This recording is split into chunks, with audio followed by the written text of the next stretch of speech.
seorang pun tak nampak lagi. Nenek ada kan? Itu kan resah manusia. Ayah,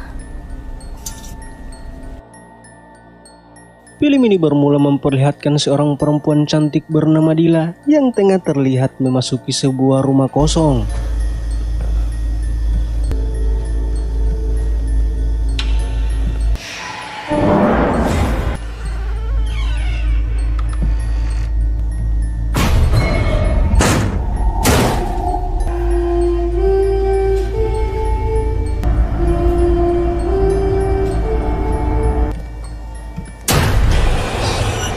Dan ternyata itu hanyalah sebuah mimpi. Sesaat kemudian ia kedatangan tamu bernama Riwan. Riwan menanyakan keberadaan suaminya yang bernama Yamin. Saya penjaga Ayah Yamin. Ayah Yamin? Mungkin ini kali terakhir dia melihat ayah dia. Assalamualaikum. Namun di saat yang sama, Yamin juga datang hingga membuat sang istri pun bingung.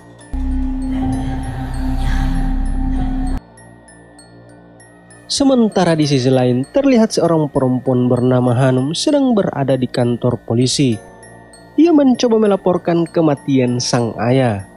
Tidak mustahil mati suri sekali lagi. Kalau berlaku lagi macam ni, telefon kami cepat. Kemudian Sin beralih kepada Hanum yang tengah merapikan rambutnya di depan cermin. Namun tiba-tiba keanehan terjadi. Nenek?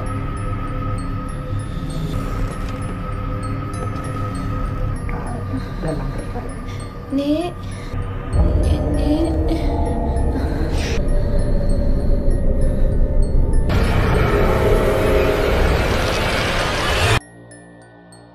Sementara di sisi lain, Yamin yang tengah terlihat bertengkar dengan sang istri, tiba-tiba ia mendapat telepon dari kampung. Orang kampung mengabarkan bahwa Pariwan baru saja meninggal dunia. Keesokan harinya, Yamin pun bergegas ke kampung Pariwan.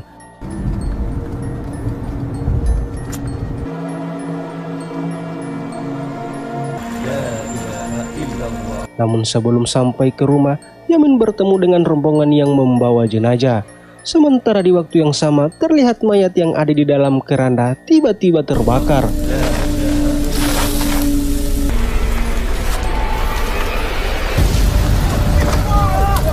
Hingga membuat warga pun panik. Malam harinya, terlihat seorang warga menanyakan kepada Ustadz, apakah arwah Pariwan tidak akan muncul kembali seperti yang terjadi sebelumnya. Lalu si Ustadz pun menceritakan bahwa sebelum kepergian Pariwan, ia sempat berbincang dengan Pariwan. Rupanya dulunya Pariwan sudah beberapa kali mengalami mati suri. Arwah Pak Rewan cakap tu. Sementara di sisi lain, Hanum menceritakan keanehan terjadi 10 hari sebelum kepergian mendiang sang ayah. Hanum mengatakan bahwa ia sering melihat perempuan yang berpakaian putih. Namun setelah beberapa detik, perempuan itu menghilang. Kemudian kita diperlihatkan ke masa lalu. Rupanya setelah kepergian sang nenek, si Hanum diadopsi Pak Riwan menjadi anak angkat. Assalamualaikum. Waalaikumsalam. Kamu kemana, Rewan? Saya minta izin Ustaz untuk jaga Anu ni. Saat Yamin memperlihatkan fotonya berumur 10 tahun bersama mendiang sang ayah, si Dila pun mengatakan bahwa yang datang waktu itu persis dengan Pak Riwan. Namun si Yamin mengatakan bahwa hal itu tidak akan mungkin terjadi. Malam pun semakin larut. Saat Yamin dan istrinya tertidur pulas, keanehan pun mulai terjadi.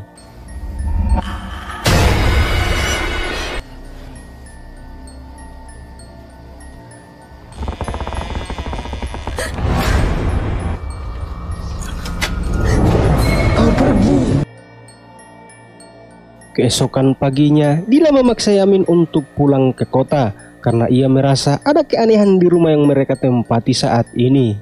Kalau awak tak nak balik tak apa, saya balik seorang. Awak tak nampak apa yang saya nampak semalam? Bukan kat sini.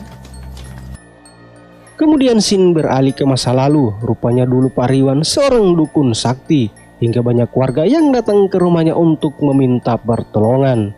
5 tahun masih belum dapat anak. Betul. Pak Rewan.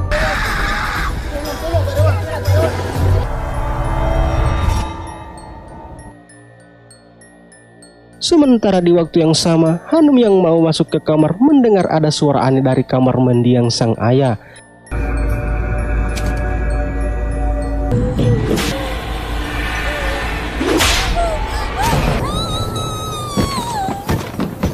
Hingga membuat Hanum jatuh dari tangga dan tak sadarkan diri.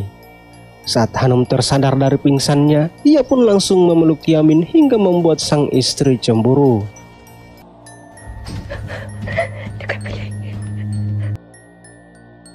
Dila yang penasaran dengan kamar Pariwan, ia pun mencoba memasuki kamar tersebut.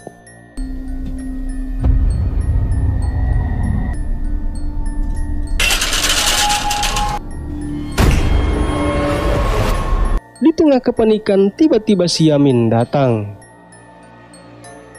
Malam harinya saat Dila keluar kamar, ia melihat suaminya masuk ke kamar mendiang sang ayah. Ia mencoba memanggil suaminya, namun tak ada jawaban.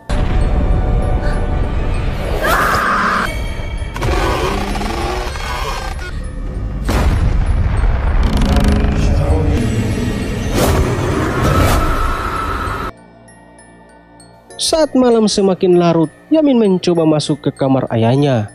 Ia mencoba mencari petunjuk. Saat itu pula roh Pariwan tiba-tiba hadir dan menanyakan kenapa Yamin balik lagi ke rumah mereka. Mendiang sang ayah mengatakan bahwa ia tidak mau Yamin mengikuti jejaknya memakai ilmu hitam. Sementara di sisi lain terlihat Hanum masuk ke kamar mandi. Saat itu pula Yamin ikut masuk ke dalam. Dan ternyata itu bukanlah Yamin, karena Yamin berada di dalam kamar ayahnya. Keesokan paginya, Hanum yang tengah membuat teh, ia teringat kejadian yang ia alami semalam bersama Yamin.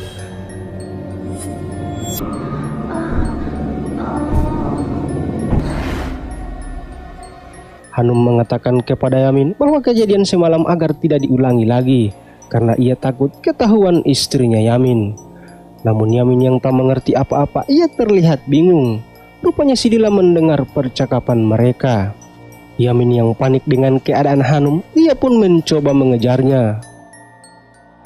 Sementara di sisi lain terlihat ada seorang pria mendatangi rumah Pariwan. Ia mengatakan bahwa Pariwan memesan madu yang seperti biasanya. Namun Dila mengatakan bahwa Pariwan telah meninggal 2 hari yang lalu. Kemudian Sin beralih kepada Dila. Lagi-lagi ia melihat suaminya bermesraan dengan si Hanum. Tapi tanpa ia sadari bahwa itu bukanlah suaminya, melainkan roh jahat yang menyerupai suaminya.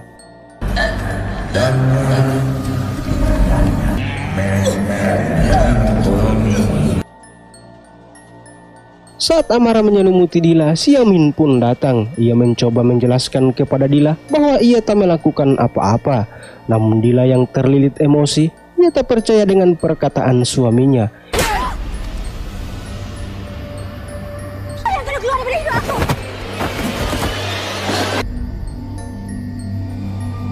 Hingga Dila mendorong suaminya dari lantai 2. Kau memang patut matas. Kesian. Macam kau memang patut mampus. Dila yang tak puas, ia mencoba menghabisi Hanum dan Yamin. Di tengah kepanikan terjadi, tiba-tiba muncul seorang perempuan dari sebuah guci.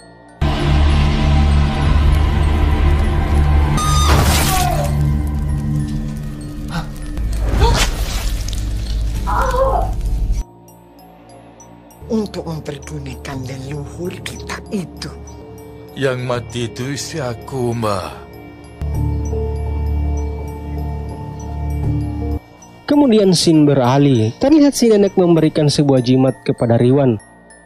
Rupanya jimat tersebut untuk mengabulkan semua permintaan si Riwan.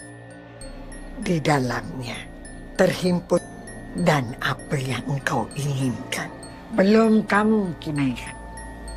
Lupakan saja istri kamu.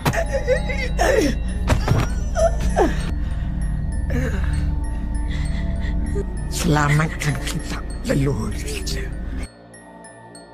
Ini getah pokok ni boleh bunuh orang ni.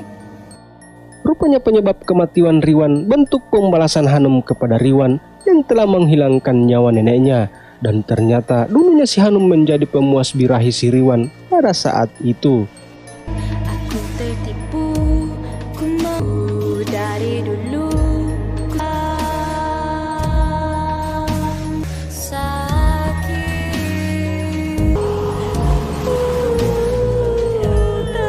Kemudian scene beralih setelah 40 hari kepergian Hanum dan Yamin.